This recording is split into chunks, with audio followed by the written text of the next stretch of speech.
these shocks because you described to me what happened. When I take that jump now and we're flying and you Yeah. gain 2 seconds, but we'll see. Listen, here's your Jaguar Series 1 and 2. You can do the same thing for Series 3.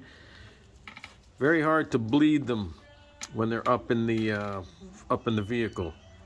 There's just two access plates. So what we did is drop the rear, which is pretty easy. It's very easy on the Jag. But here's how you put on remote bleeders, and we used Speedway. I'll give you Speedway numbers posted somewhere else, but it's a 68 Jag Series 1.5, 2+2.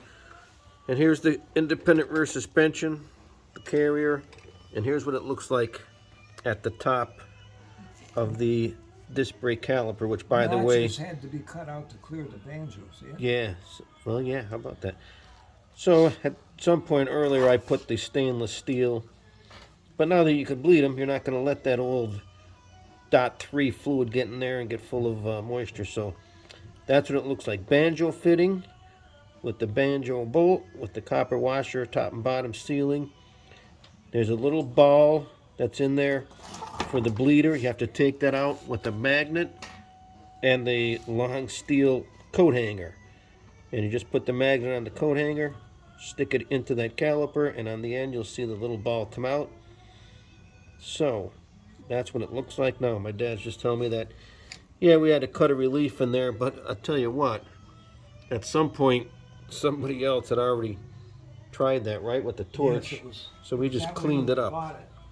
Yeah, in fact, you can see the remnants of the torch. But banjo comes straight out, and then you have this 90-degree, 8-inch piece of stainless 3AN, and that terminates in a 90-degree bracket with the special fitting that then you put the brake bleeder into. And there's the brake bleeder. A little hard to see, but I'll give you all the part numbers. So that's what that side looks like. The other side, there was already a hole in the cross member in the cage, so we used that to mount the same thing. The bleeder valve assembly mounts inside of that adapter, which then adapts to the 3AN braided line, which then comes up to your 90. And like I said, you could see where somebody with a torch just hacked that out years ago, probably to get the caliber off. So yeah, but anyway, that's a clearer shot of the banjo coming out. It comes out about 1.5 inches. Then you put your 90 AN on it.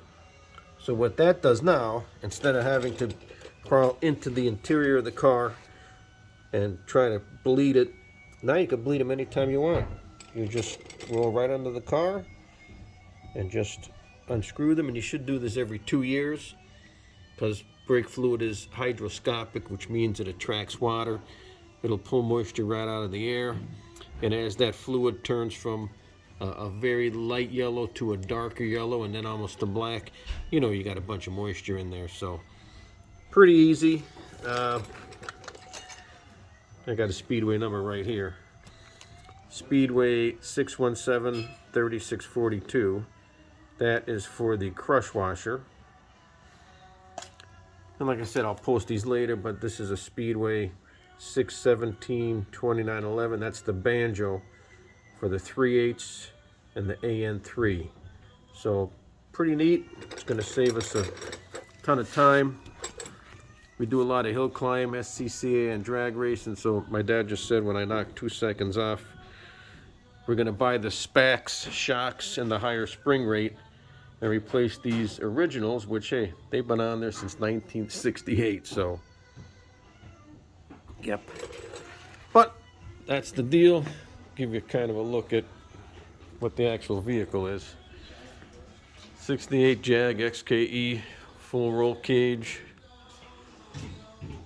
Got some diamond plate, shifter, 350 Chevy turbocharged. Frame is all custom. We made it all custom. There's the radiator, and I'll show you the back. We got some stereo in there with some subs. Pretty cool. But there's the fuel tank in the back, and there's our battery, fuel pump, alcohol injection. So, yep, that's it. If you got any questions, give me a call. God bless America, and don't steal elections. Your gas price will go up.